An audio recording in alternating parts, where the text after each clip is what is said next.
Welcome to the Women on the Rise podcast. This is where we talk all things entrepreneurship aimed at female entrepreneurs. Whether you are just starting out or you have a 7 or an 8-figure business, we bring you the greatest tools, techniques, and ideas for inspiration for your business.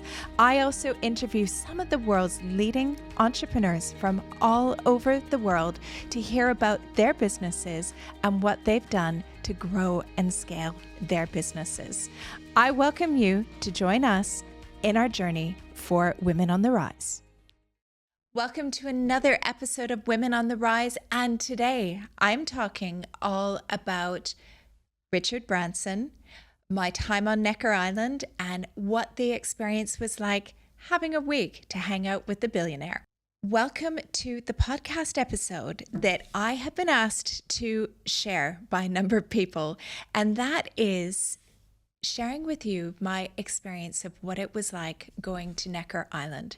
So in May, I had the opportunity with my mastermind group. I'm part of a global mastermind for female entrepreneurs from all over the world who are 7 and 8-figure business owners. It's called The Collective. It's run by a woman called Natalie McNeil. And as part of the collective support for Virgin Unite, every 2 years we get the opportunity to go to Necker Island.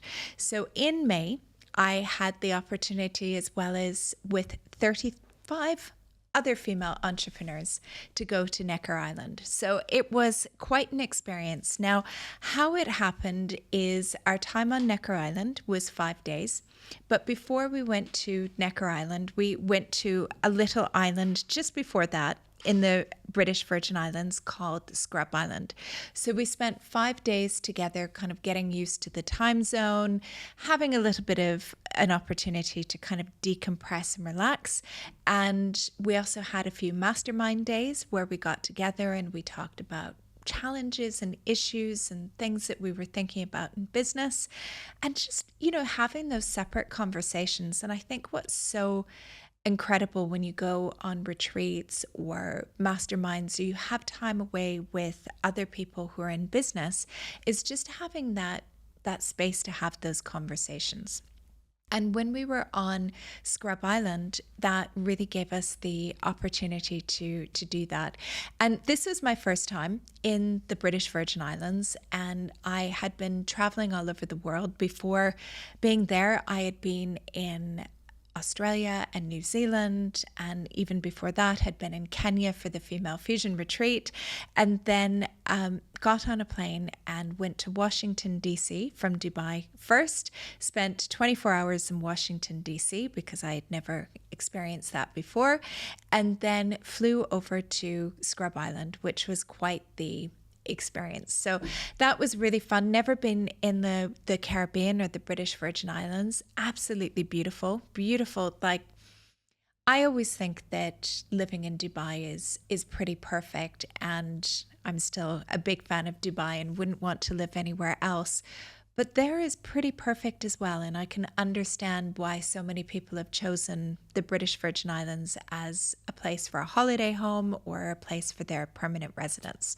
So going back to the story, so we arrived on Scrub Island first and spent our 5 days there getting acclimatized, having those conversations, and it was really interesting just to have that time to hear from other people about the challenges that they're having in their business, things that are going on in their business. Also as well, just to hear what people are working on to give you other ideas of things that you could do in your own business. And I found, for me, and thinking about Female Fusion, that helped so much to be thinking about next steps and where we'll be going. And if you're a member of Female Fusion, you'll start to hear some of those things as well. And it was just incredible too to hear even things about pricing and how people are pricing different products or services within their business. And we had quite a few at-length conversations around that as well. And I found it was really interesting to hear from some of my sisters that are in the collective that they have programs. There's two women who run a program together, Suzanne and Nicole, who I think are absolute legends. I have so much respect for them. And they were saying to me that their business has grown to multiple seven figures within the past few years. And they even have a program where they charge 100,000 euros for a year. And it's limited, I think it's to 10 or 12 people. And they were saying to me that like within the first 24 hours that almost all of those spaces sold out. And the lesson that they were trying to say to me is like, anything is possible, and you listen to your audience and what they're looking for and be able to put together an offer, and you're able to sell an offer for 100,000 euros, and people are very willing to go and pay for that. So that was very interesting, and they gave me a lot of thought on pricing and how you price things, and I loved having those conversations. But then after we had been on Scrub Island, we then hopped on a boat and went to Necker Island. So the boat ride from Scrub Island to Necker Island is about 30 minutes, and the Necker Island team comes with these big speedboats and they come and collect everyone, and there was probably about 40-ish of us all together because a few people brought their husbands or their partners as well. So we loaded onto 3 speedboats, jumped on, and they had the music going up, they had a number of beverages that were being passed around, and it was just like such a party vibe. Now, there were a few women who were there who had been to Necker Island before and were so excited to go back, but I had no idea what I was walking into. And I was told, when we go to Necker Island, it's like you walk into this magic portal. And they were like, just be open to the magic of what the island brings to you. So I had no expectations, didn't know how much time we were going to spend with Richard Branson, when we were going to see him, no idea. So we arrive on Necker Island, and there's this huge red dock that you arrive to. It's called the Red Dock because it's red, like Virgin. And we arrived on this red dock, and I saw walking along the shore and then up the dock, very like whitish blonde hair. And that was Richard. And Richard came out in his t-shirt and shorts and trainers and came and welcomed everybody and came and hugged them and welcomed them to Necker Island. So I was like, wow, this is cool. Like, I touched Richard Branson. He hugged me, which was really cool. So then we walked off at the dock, came to the general reception area, which is like a beach house, and they have kind of like a bar with snacks and drinks. You can order whatever you want. And then there's an expanse of tennis courts behind it. And then behind that is some paddle courts, and then also as well a number of different animals. So when we arrived there, we kind of kicked things off with playing some tennis, and Richard has a couple of tennis pros because he's a huge tennis player, and just kind of got acquainted with the place, which was absolutely fabulous. And then Richard was like, everybody on the court, let's like play a big giant tennis game together. Everybody had rackets and they were hitting the balls back and forth, and it was just a bit of a laugh. So after that, after everybody got acquainted, we jumped into these buggies, which took us to where we were staying.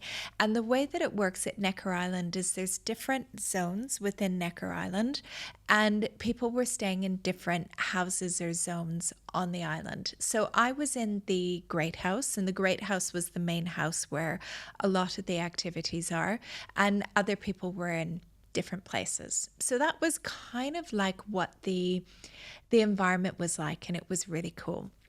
But what I wanted to share in this podcast, and it's going to be across 2 different episodes, is 10 things or 10 lessons that I learned and that I took away from being on Necker Island.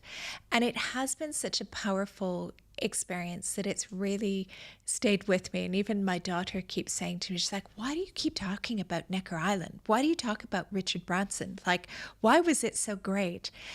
And it was just such a magical experience personally, and also as well for me from a business perspective to give me ideas and inspiration about what's possible.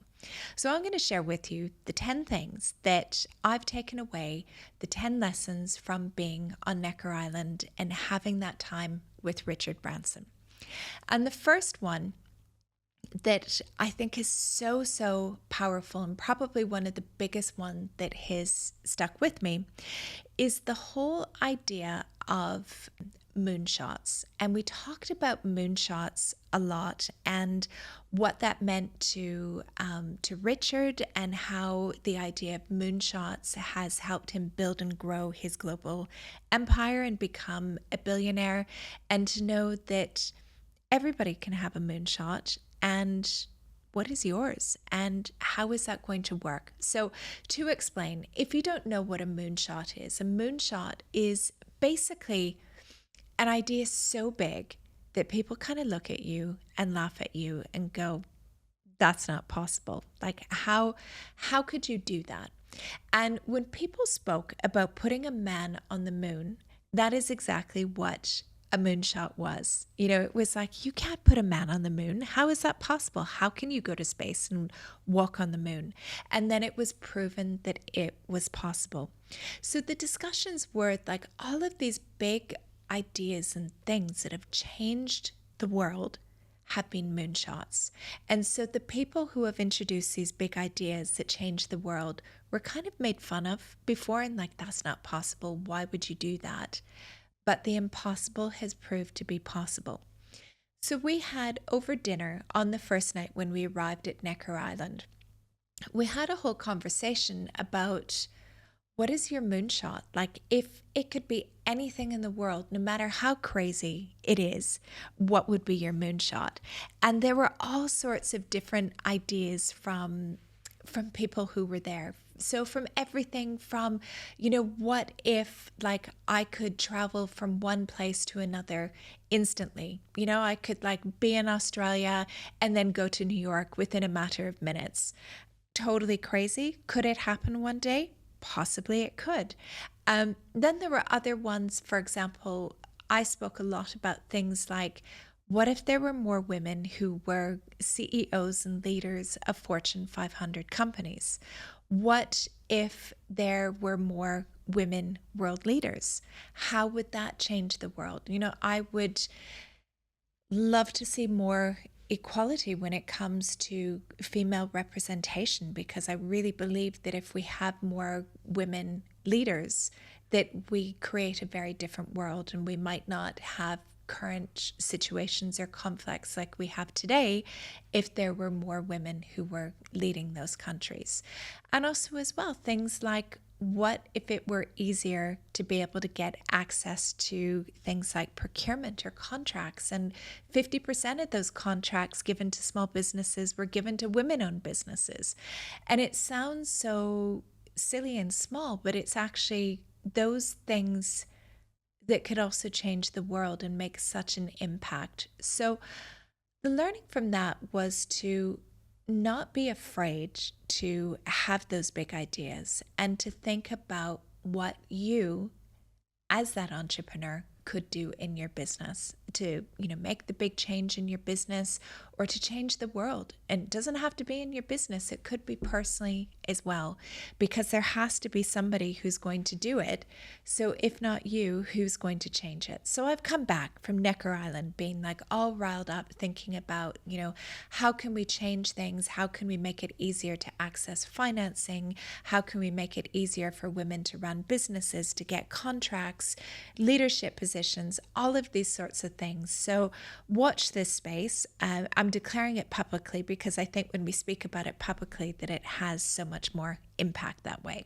The next thing I learned, my second lesson from being on Necker Island, was the importance of health, and how important it is for us to always be healthy, and to keep that in mind with everything that we do. Personally, running our business, to make space for being healthy. So that means living well, exercising, having a really good diet, because when we do that, our minds are sharper, we have less aches and pains, and we just have so much more enjoyment in our lives. And I saw that really from Richard, and spending the time with Richard, that he is so dedicated to health and healthy living. And we spoke a lot about things like diets and exercise and different routines and what works and what doesn't work. And this guy, he's 74 years old right now. He was probably fitter than any of us who were there on Necker Island. And there were some very fit people. I like to be fit, not always in the prime of my fitness, because I always keep injuring myself.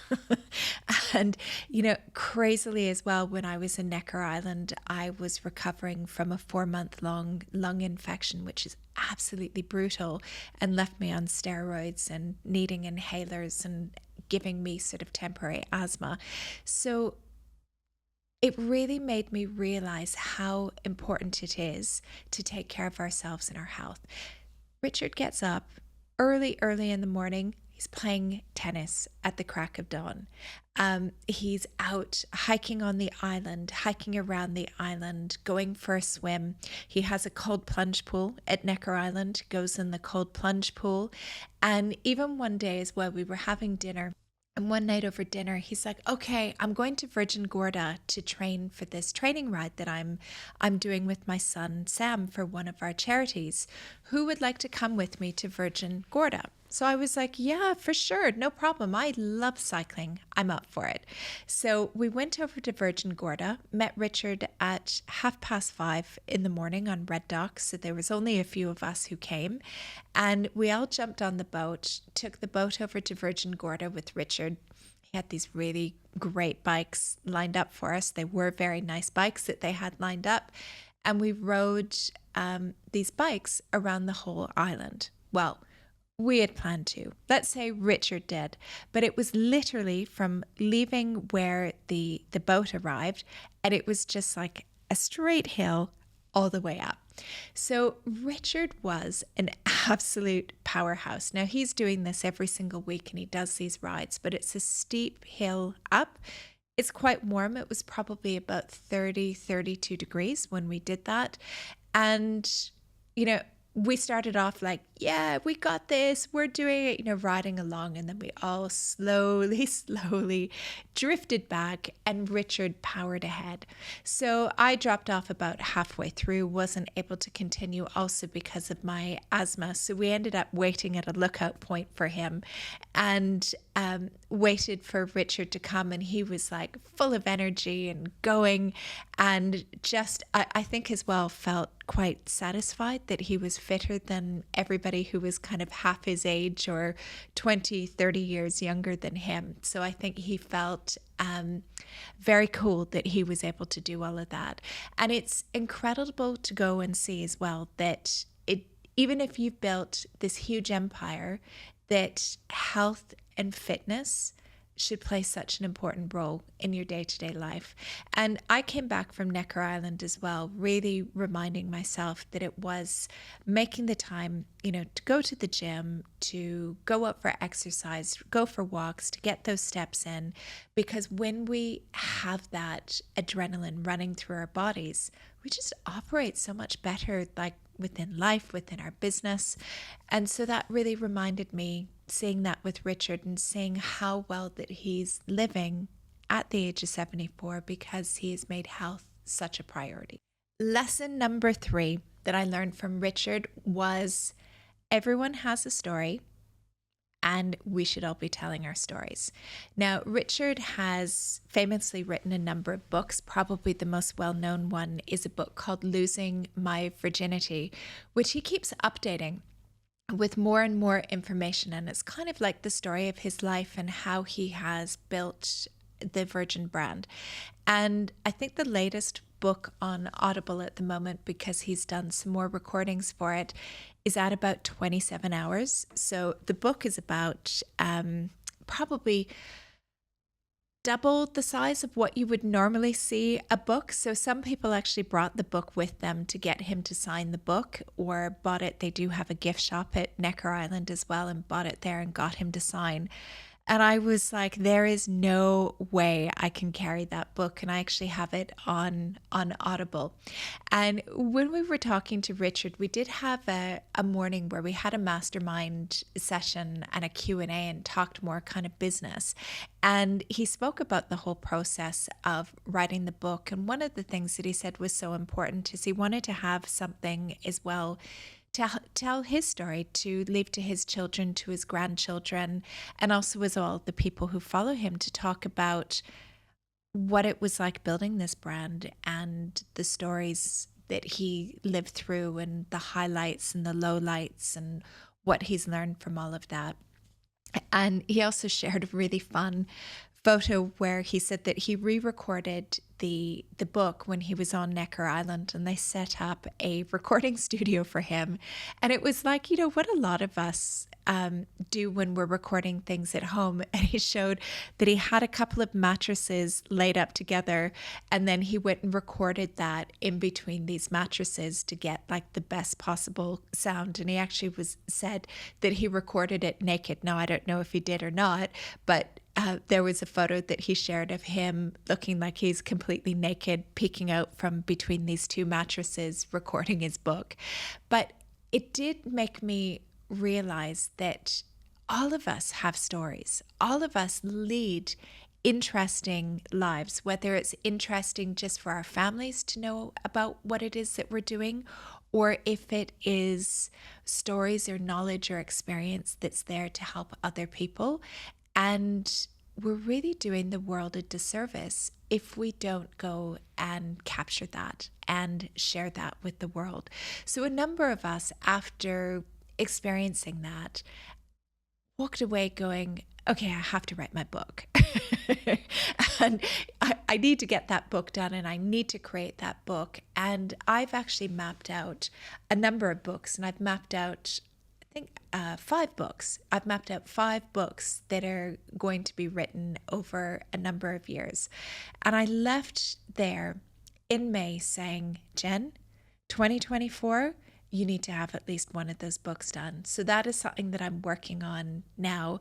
And there will be a number of books coming out, but that is one. And the inspiration has come from listening to Richard and listening to his stories and his experiences to go and capture a book. So that lesson was really to be thinking about getting out there and recording a book, because everybody has an audience, and there are going to be some people who would love to hear your book and your story. Lesson number 4 from Necker Island has to do with employees. And one thing that I really learned from observing Richard was that you always need to be good with your employees. And I noticed, and a number of the other women that I was with noticed as well, that everywhere that Richard went, everybody loved him.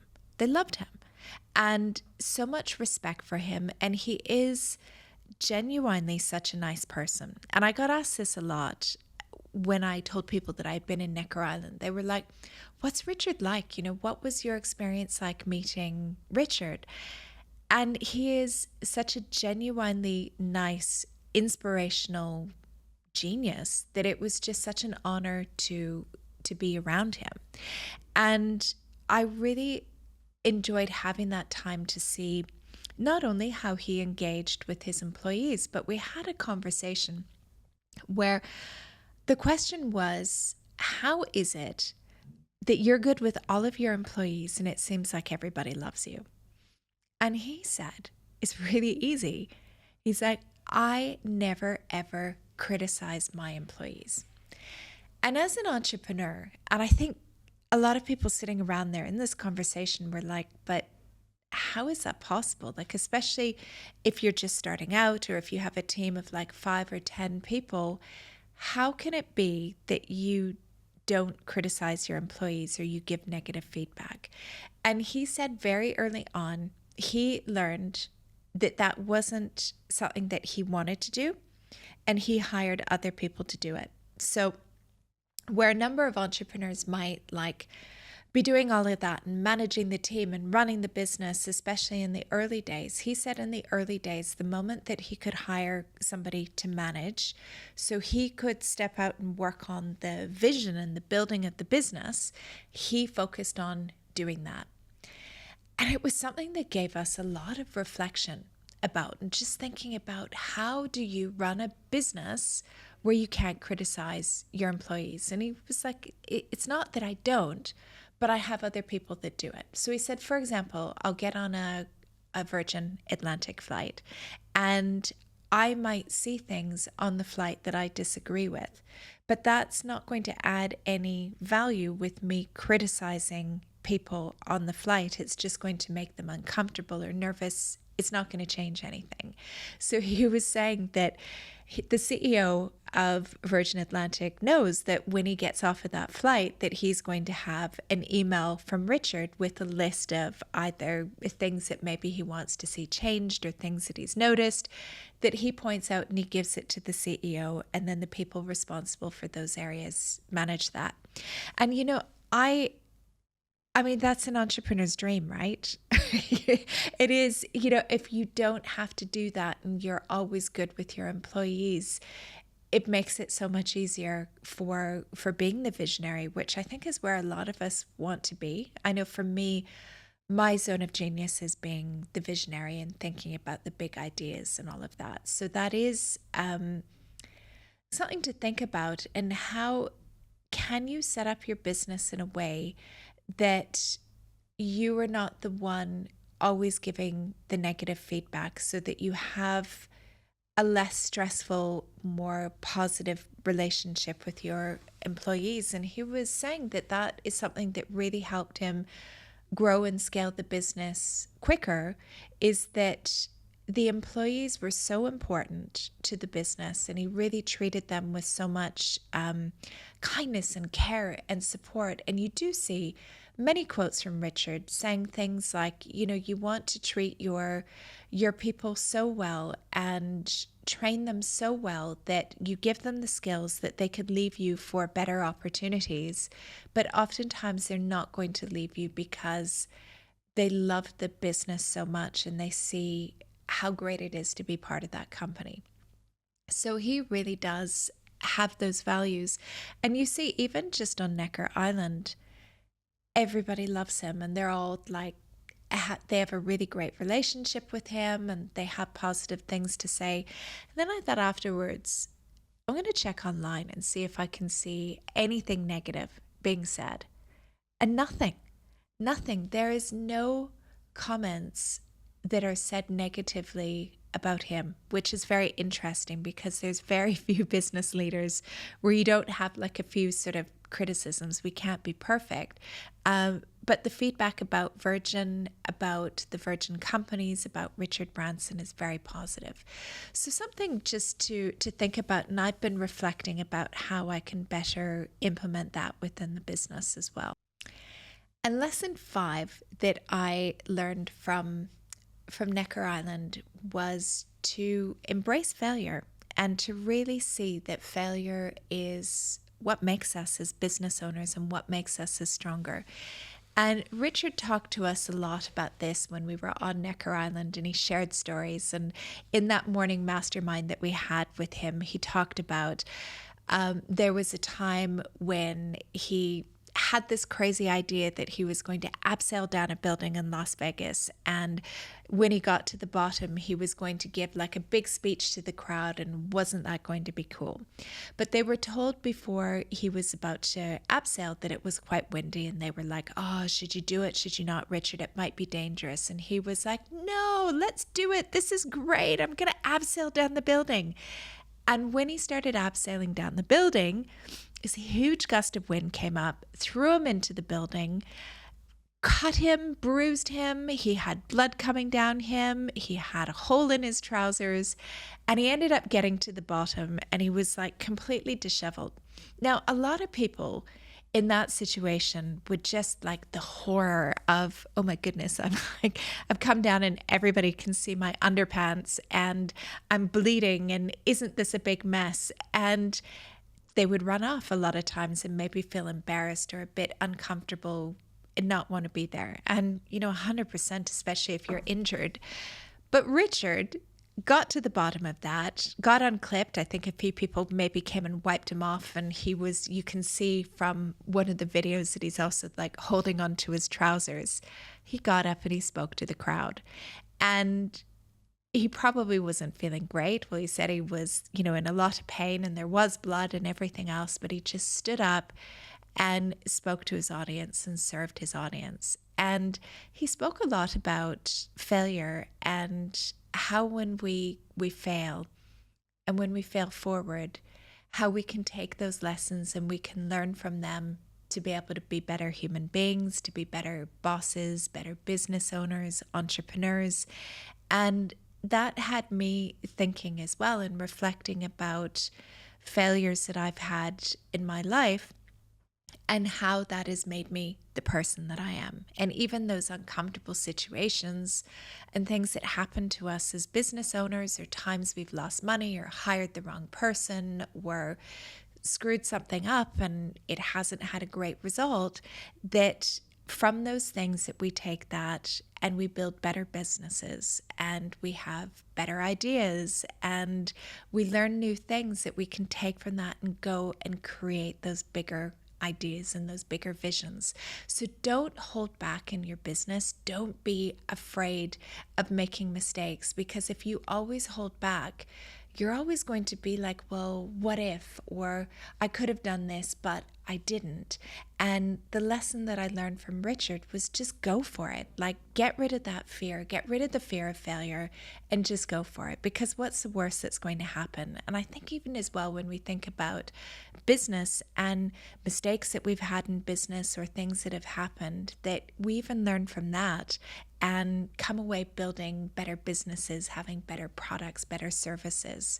So don't be afraid to go further, to go bigger, and not to be afraid of that failure. So that wraps up part 1 of the 5 lessons that I learned from Richard Branson and Necker Island.